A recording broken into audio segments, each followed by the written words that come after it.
From the banks of the Colorado River in Lake Mead to the homes and businesses in Southern Nevada, welcome to Water Smarts, the podcast pumping from the heart of Las Vegas, where we engage with the experts who keep the water flowing throughout Southern Nevada. I'm Bronson Mack. And I'm Zuelke. From how we treat it, deliver it, use it, protect it, and conserve it, the Water Smarts podcast is all about water in Southern Nevada. We hope to make you a little smarter about the one thing that keeps us all connected: water. Hey, Crystal, how you doing today? Hey, Bronson. I'm good. I'm really good. Springtime. Oh, love springtime. Yeah, thawing out a little bit. Yeah, but springtime's a little crazy here in Vegas. I mean, it's like weird, right? Yeah. I mean, you get some warming, and then all of a sudden you get cooling, and you get wind, and it's just kind of unpredictable. Yeah, I'm not a fan of the wind for sure. But yeah, it's unpredictable, and it's a very short window, right? Because then all of a sudden we're all going to be turning on our AC and it's going to get hot and it comes very swiftly. But, and everybody starts using a little bit more water and turning on their sprinkler systems and their drip systems a little bit more. And outdoor water use is our number one residential water use here in Southern Nevada. But people may not realize that right behind it, our biggest water use here in the community is evaporative cooling. And so it's timely that we're going to talk about that today. Yeah, evaporative cooling. Not really to be confused with air conditioning, which is a little bit different. We're all familiar with air conditioning on our homes. Evaporative cooling is essentially air conditioning, but for large buildings. We see this down at the casinos. Every school here in Southern Nevada has evaporative cooling. And if you've ever driven down the I-15 early in the morning and you see these big plumes of what appear to be smoke or what is actually water vapor emitting from parking garages or the tops of these buildings, what you are seeing there is the evaporative cooling system. That is the water that is evaporating from this system so that it can cool the air in the indoor spaces. So it is a lot of water consumption associated with these types of facilities. And we have a very cool podcast today, and I mean that quite literally, because we are going to be talking about some new innovations that will help large buildings keep their indoor spaces cool, yet stay water smart. And here to talk to us about some of these projects are Mike Weitz from the SNWA's Enterprise Conservation Team and Rebecca Shanahan with Water Start. It's a nonprofit that helps water utilities leverage and deploy innovative technologies. Mike and Rebecca, welcome to the Water Smarts podcast. Thanks for including me. Happy to be here. Thanks, Bronson. Pleasure. We are really happy to have both of you here. Mike, I'd like to start with you.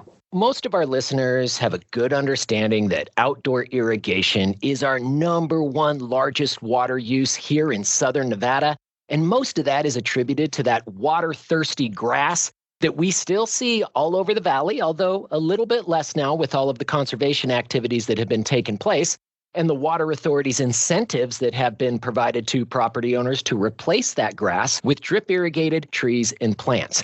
But not as many people, Mike, are really aware that cooling systems used to cool the indoor spaces of large buildings, resorts, warehouses, well, that's the second largest use of our water supply.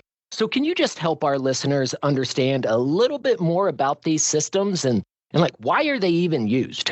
Yeah, right. Air conditioning can be complicated. So maybe let me start with air conditioners at our house. Basically, air conditioning at our house use a refrigerant, not water. So that's not what the SNWA is focused on. What we're focused on is larger evaporative cooling systems. To simplify it, I think I want to put it into two buckets. One bucket, you can have large cooling towers, which you will find at the biggest buildings in town. We're talking the hotels, the large hospitals, the data centers that process everything on your cell phone. All these large buildings need a lot of cooling capacity, and the way they achieve that is through evaporative cooling towers. The second bucket is made up of swamp coolers, which are these rather simple boxes that are on some residential homes, but they're also widespread at industrial buildings like an Amazon logistics warehouse. They may have up to 100 of them on the roof. Between those two buckets, the combined consumptive use of water adds up to almost 10% of our total water supply. The advantage of evaporative cooling in Southern Nevada is really the fact that we are one of the driest places in the United States, and evaporation obviously works better when you have dry ambient air. So they're highly efficient at getting rid of the heat inside of these buildings. Another advantage is that they use less electricity than a typical air conditioning system. But that is the main reason why they're used here, is that they are relatively inexpensive and they are incredibly efficient at cooling these structures. Mike, is it fair to say then that evaporative cooling systems work very much like large swamp coolers that someone might have in their home? So both use water to cool the air that is pumped into a building. Can you explain how these systems work and why they use so much water, but also in a way that people like me who aren't engineers can understand? Yes, sure. You mentioned swamp coolers. So that is a significant system here in town. We think there's upwards of 30,000 swamp coolers commercially, and they are pretty much the same type of technology you'd find on your house if you have a swamp cooler. They're incredibly simple. Basically, there's a fan inside this box and a water line that sprays water onto a media or like a sponge on the walls of the box.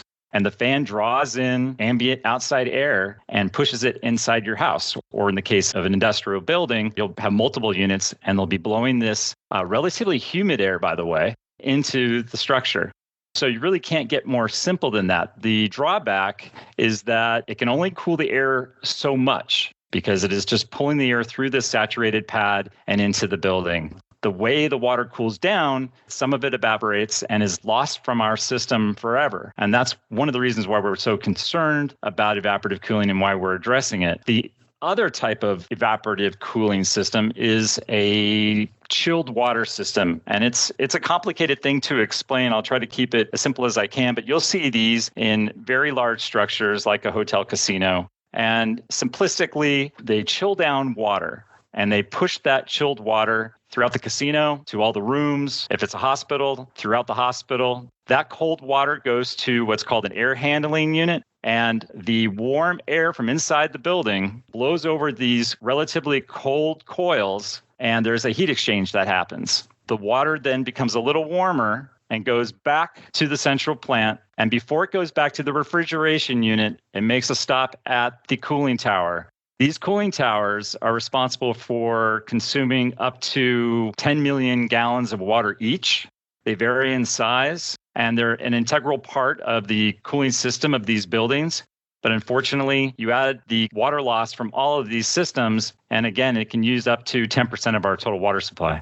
Wow. And I mean, we're in the middle of the Mojave Desert here. We have to cool our indoor spaces, really, in order to make this desert environment inhabitable.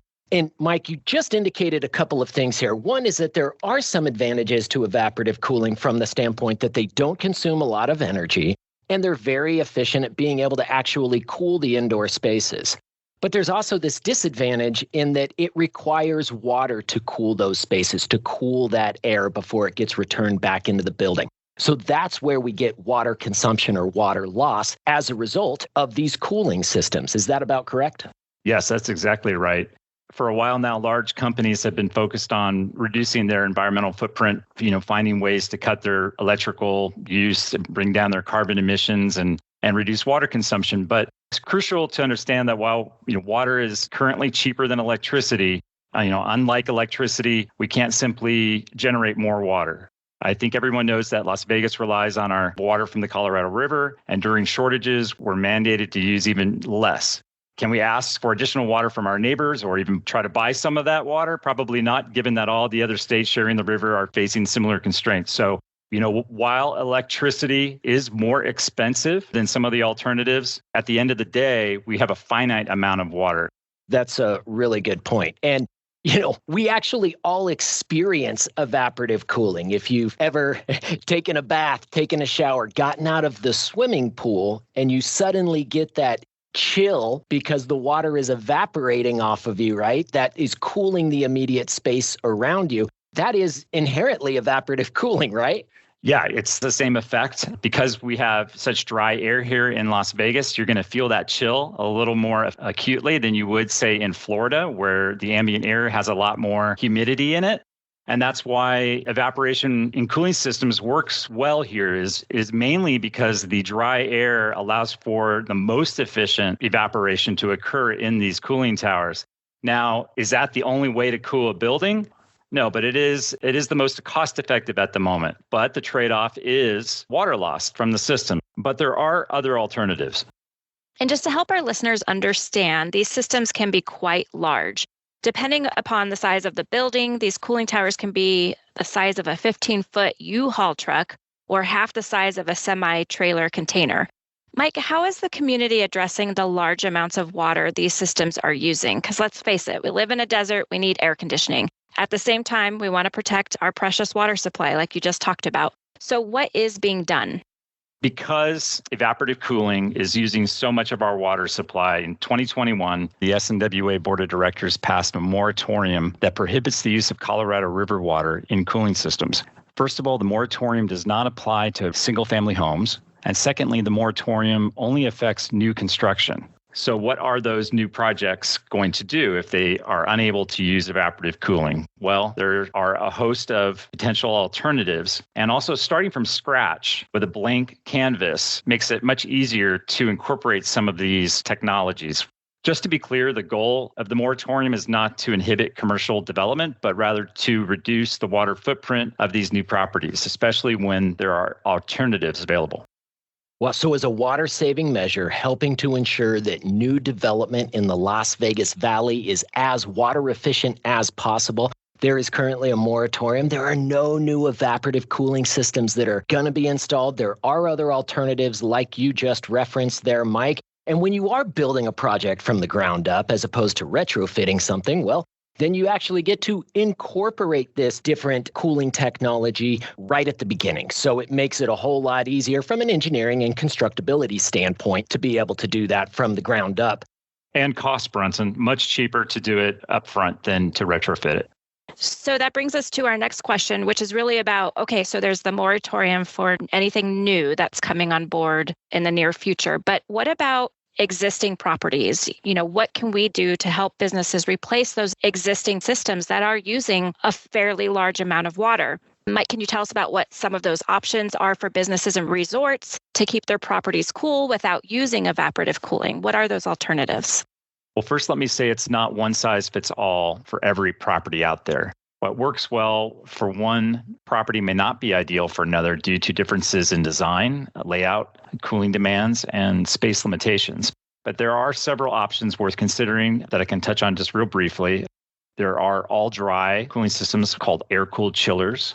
There is a hybrid solution that uses a dry element for most of the year when the ambient temperatures are lower. And then as summer approaches, the water element is engaged. So it is an evaporative system, but it's going to use a lot less water.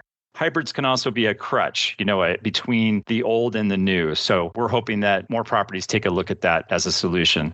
And then quickly, there are heat recovery chillers that basically capture waste heat within a building and repurpose it to potentially heat a pool instead of burning natural gas to do that. There's geothermal heat pumps, which instead of throwing that waste heat out through the top of a cooling tower, diffuse that heat into the ground, eliminating the cooling tower. That might be of interest. There is effluent cooling, which takes all of the effluent in a building, and because it is slightly cooler than the water going to the cooling tower, the heat exchange can happen and either reduce the evaporation of the cooling tower or eliminate it altogether.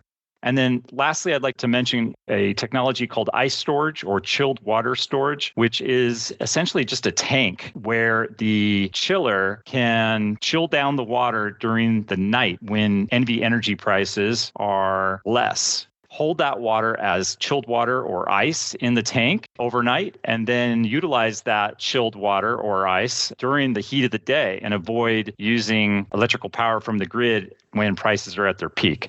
So there is a wide variety of strategies to help incentivize that and maybe speed that along. We have an incentive program out of our Water Efficient Technologies program, which offers financial incentives to commercial and multifamily property owners who install water efficient devices and technologies. I should also mention that the federal government is also chipping in by promoting the installation of geothermal heat pumps and thermal storage systems. These rebates and tax incentives can really add up. Sometimes they can cover more than 50% of the cost of the project. Well, Mike, that is an impressive list of the available technologies that are out there that are more water efficient than the evaporative cooling systems that we see today. Rebecca, do you have anything to add? As Mike highlighted, there's not one size fits all solution to this challenge. And so I just wanted to add so that the community is aware, WaterStart does have funding support from the state of Nevada and other partners to continue these evaluations. So if you are operating a cooling tower in the state of Nevada or seeking to even build a large commercial building, please don't hesitate to reach out. Come on this journey with us and help be a part of the solution. You can find us at www.waterstart.com. So let's talk a little bit about emerging technologies. As Mike alluded to, there are alternatives and what's being introduced to the market or showing promise. So Rebecca, you work for WaterStart, which is focused on finding new technologies for the water industry. Can you explain a little more about WaterStart and any projects the organization is piloting related to evaporative cooling specifically? Yeah, just a little bit more about WaterStart and who we are. We are a nonprofit. We are based in our backyard here in Las Vegas, but we really represent utilities from across the world and sometimes other organizations who are large consumers of water that aren't water utilities. And all of these organizations have a vested interest in trying new things and accelerating innovation in water. So lots of times we're categorized as an accelerator. I mean, it says in our mission statement, we're accelerating new water innovation, but we are not your traditional accelerator. Yes, we do ultimately help technology companies enter the market and commercialize their technology, but it's by way of really having a deep understanding of the needs of the end user. So our model then is really demand driven. But what I mean by that is that our members are telling us what their challenges are. And then we work with our partners across the globe to identify and recruit new technology companies that have potential solutions. In this case, we're talking, about the challenges of traditional cooling. In the past few years, we've even seen large corporations take a vested interest in partnering with utilities to achieve some of their CSR goals, and WaterStart is really uniquely positioned to help facilitate those types of partnerships. One of those examples would be the Las Vegas Grand Prix and the big race that took place last fall. Yeah, I'm glad you brought up that partnership with F1. I actually got to see that atmospheric water generator in action. It was pretty amazing. This system, what really makes it unique is that it is drawing that humid air off of an evaporative cooling system. So as that water is being evaporated to cool that air, it is creating more humid air within that system. Now we're leveraging that humid air and pushing it into an atmospheric water generator. We're able to then produce water there, return that water right back into that evaporative cooling system that helps reduce demand that cooling system has on our community's water supply, helps to create new water to keep those systems running, and really is a unique and innovative water smart approach. Can you just elaborate on that since you were a little bit closer to it than I was? Actually, Bronson, I would say you did a really good job of describing how that AWG unit is working. I would just add that Formula One and the Las Vegas Grand Prix had a really vested interest in creating the first net zero motor sport. WaterStart is really uniquely structured to help drive those conversations and put these pieces together, these puzzle pieces together. This was a really unique project.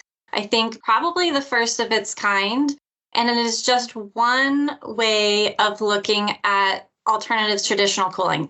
Is it the end game and the ultimate solution in new traditional cooling? No, but it is an exploration and evaluating opportunities and new ideas. Yeah, in that demonstration project with that AWG, it wasn't just SNWA, F1, and WaterStart. We also had a very significant partner with MGM Resorts. And in fact, MGM Resorts is the partner that offered up their evaporative cooling system so that the AWG could be installed, could be pilot tested, and we could just see how effective it was. So These partnerships are critical, not just to advancing these technologies, but really bringing everybody together, working toward a common goal for water conservation and water efficiency. Yeah, and everybody who's been at the table to progress this project has, I think it's fair to say, has gone in blindly. We didn't know what this was going to look like. We don't know ultimately the final outcomes, right? We're still evaluating as to whether or not this AWG unit and how it's going to work in peak conditions, because it was operating in the fall. We want to see how it operates in spring and summer. But everybody came to the table willing to try something new and to pitch in financially and with time to see this come together and happen. And Rebecca, if I can just get one more follow-up here.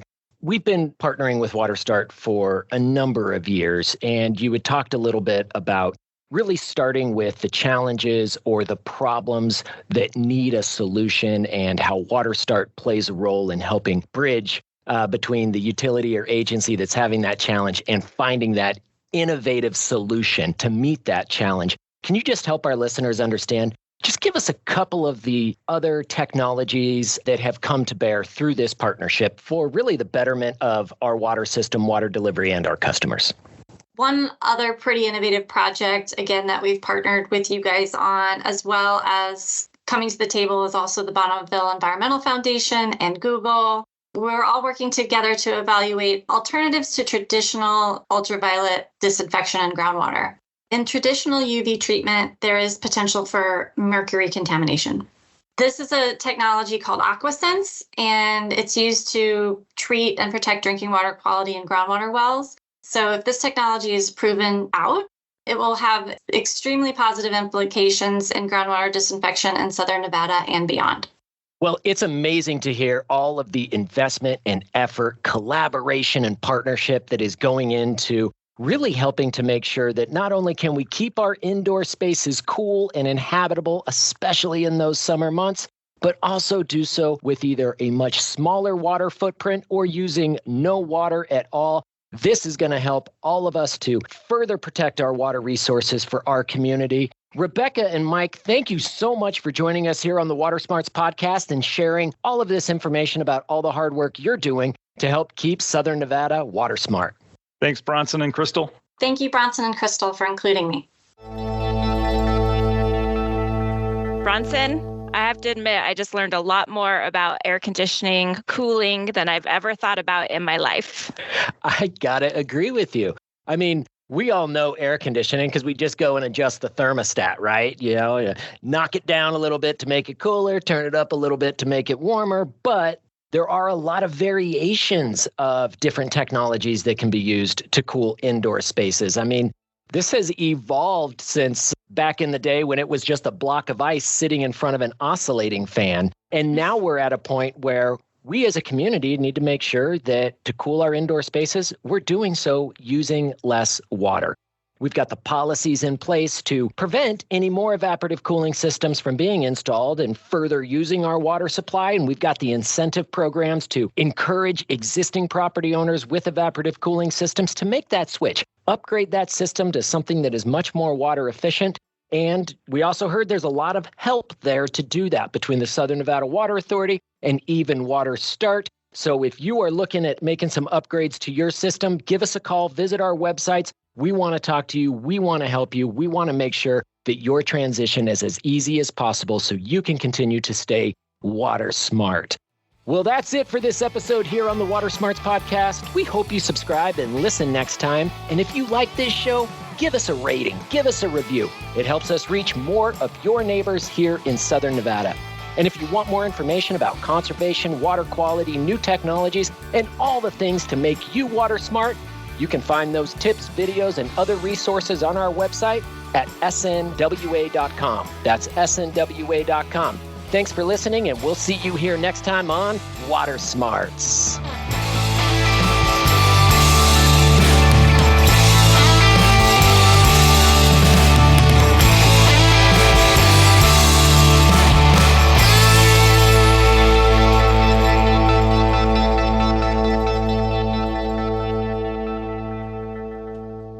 Attention business leaders, take control of your water bill and our community's future. Your cooling towers and swamp coolers strain Southern Nevada's water supply and your bottom line. Convert to a dry-cooled system and earn cash incentives up to 50% of your total project costs with no limit through the Southern Nevada Water Authority. Whether it's a small-scale cooling retrofit or a major conversion, you can now earn the most cash incentives ever offered while helping our community conserve water. Learn more at snwa.com. SNWA is a not-for-profit water agency.